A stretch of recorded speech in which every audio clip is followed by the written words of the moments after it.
I still can't believe we're making a fucking documentary about a flamingo. I really can't. So, but oh well. We should have used this wash, man. I never really paid attention to it. Like, we really should have used this. It would have made a really cool like scene.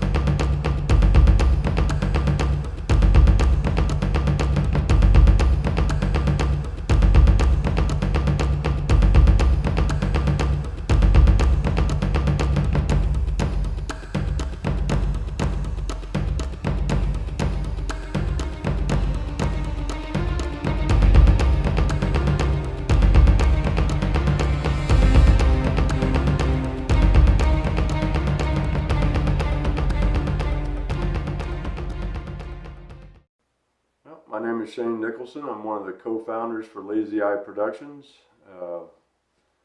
Man, that's pretty much it. So.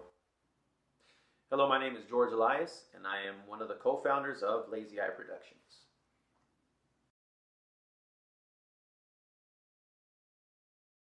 Okay, so here we are. We're outside the what used to be the Lilies, that place up there.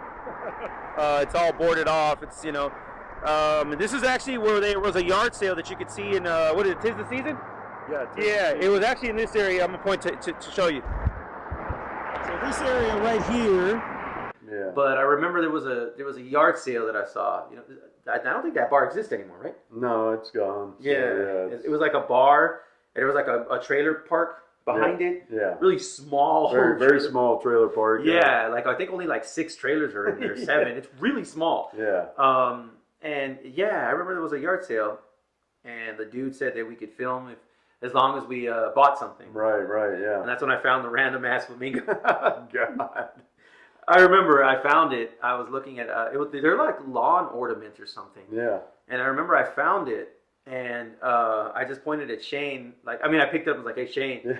and his only words, "Yeah." That's it right there. He's like, "Yeah, take it," and so I guess even he felt the connection with it the same way I did. Like it was so absurd. It was a pink bedazzled fucking flamingo with a big ass squiggly eye or two.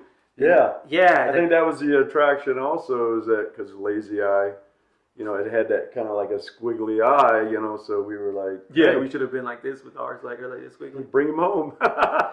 Fit Yeah. just right. So that's how it all played out. How did he first get into this? That was your idea. You were the one that wanted to put him in that scene, right? 'Tis the season. Right, yeah. So where I cut my toe. I cut my toe, Ma. They chopped it off.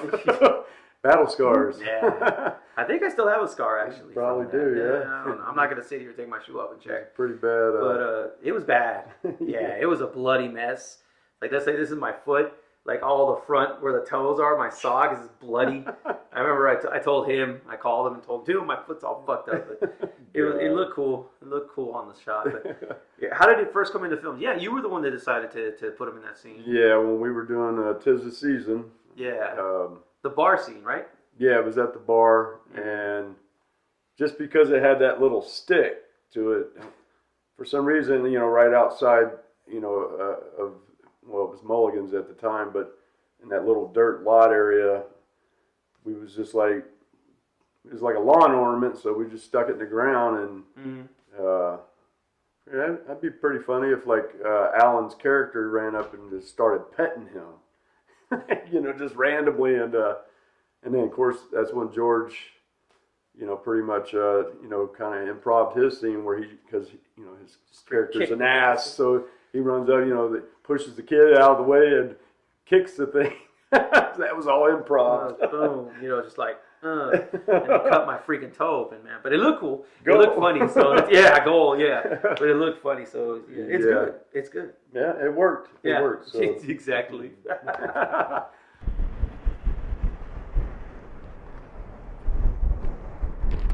Anyway, so here we are. We're at outside of, it's called Joe's Bar now, but what was it called before? Mulligan's Landing. That. Yeah. And this is actually where I kicked the fucking flamingo. I'll show you. Yeah.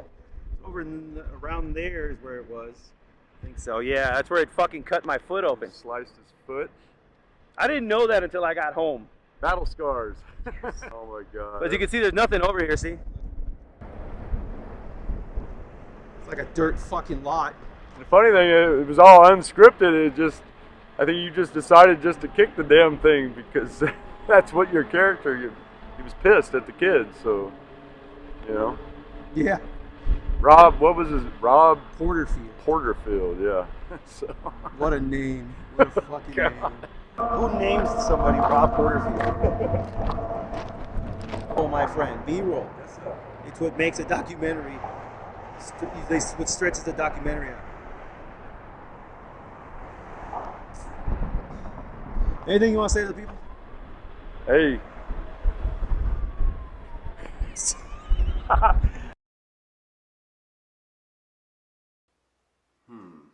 right. Yeah, I got to think back on that, but if I remember right, I believe it was George that actually threw it out there and said maybe we could use this guy for in a few films, as an Easter egg, and it kind of back then, if I remember too, is I wasn't really familiar too much with the term Easter egg, so I think George was the one that kind of educated me on that because I was like, what's an Easter egg? So that's how I'm pretty certain George was the one that threw it out there to start using them in our films. So if you ask Shane, he'll say it was me, that it was my idea to make him an Easter egg. If you ask me, I will tell you I have no idea. I don't remember, honestly. You're asking me to remember stuff here. I don't remember, damn it. It's been a long time. But, yeah, I don't know. Because Shane didn't know what an Easter egg was. I mean, he knew what it was, but he didn't know the term for it. And I just threw it out there. I really don't know how the idea came to be. But he just kind of wound up in a lot of our films. Like, a lot of our films. Even some that have never been released. There's an Easter egg in itself. But yeah, I can't explain how the hell that happened, but yeah, whoever came up with it, we'll go with Shane's story. So I guess when I came up with it, I told Shane, he liked it, he ran with it, and the rest, as they say, is history. I don't know, does it have a name? I don't know, I always called him, I guess, Sparkle or Mr. Sparkle or Sparkly. You always called him Sparky. Yeah, damn, I don't know. Yeah, I don't know that we really officially ever gave it a name. No, I don't think we ever gave it one. I think we just kind of were like the Flamingo. Flamingo, yeah. There you go. Yeah, it was just the Flamingo. We never really had a name for him. Right. I do remember you calling him Sparkly and Mr. Sparkle and stuff like that. You know, but we never actually had a name. It's all bedazzled. Sometimes we'd say Pinky, but right. It's pink, but we don't, But then again, can you trust two colorblind people? Right. But, oh, gosh. No, I didn't. No, he never had a name. Never really had a name. No. No. Yep. Moving on. Moving on.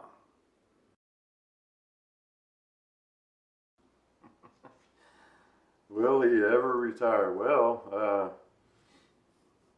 maybe. I'm not sure.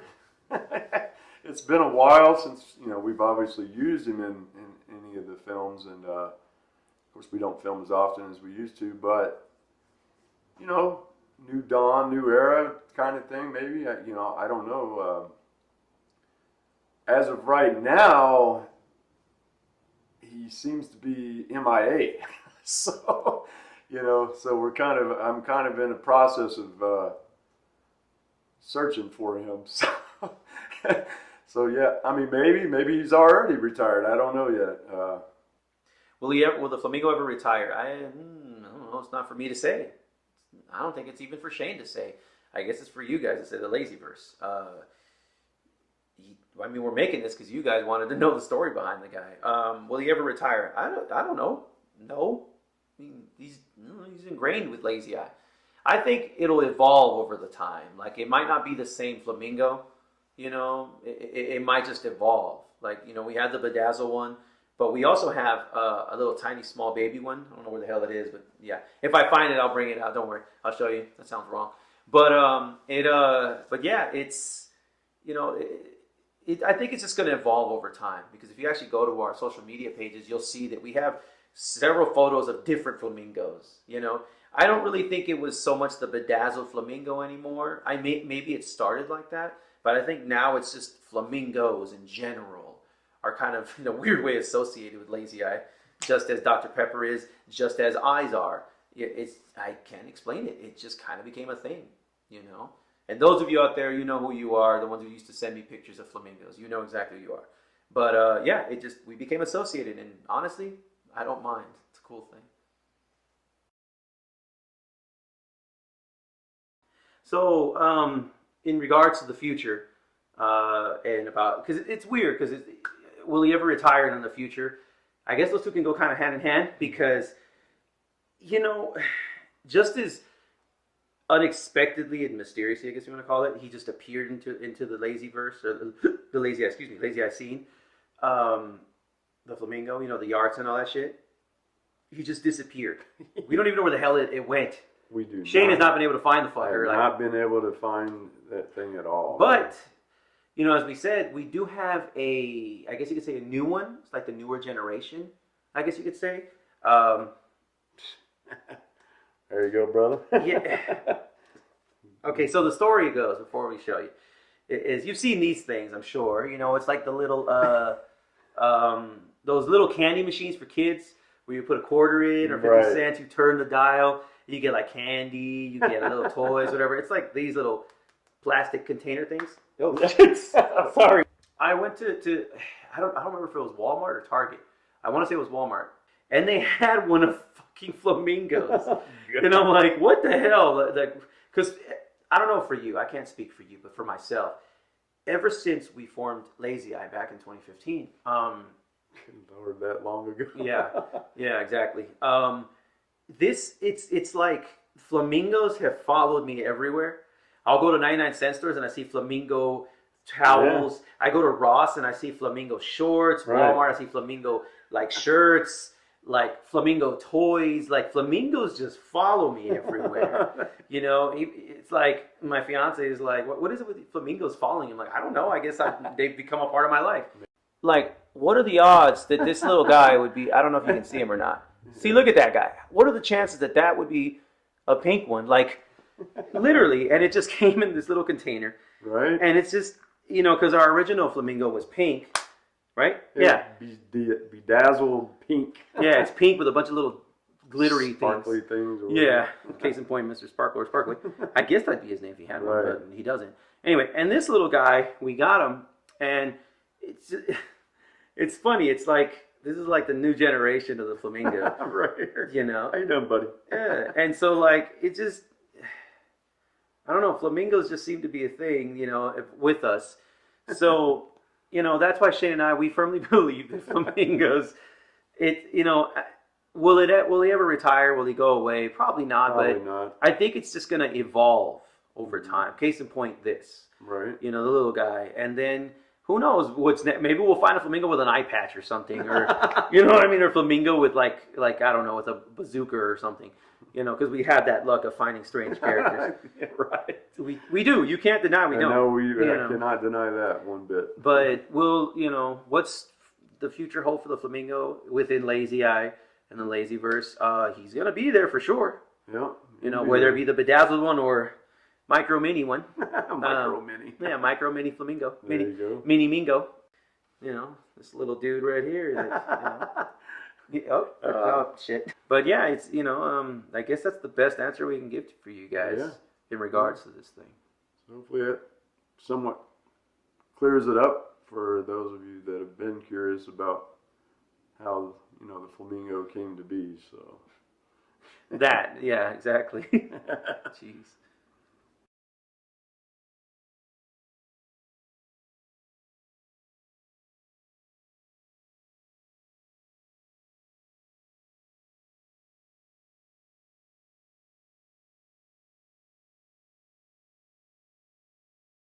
You know, I think we're probably the only people who would ever make a documentary about an inanimate object.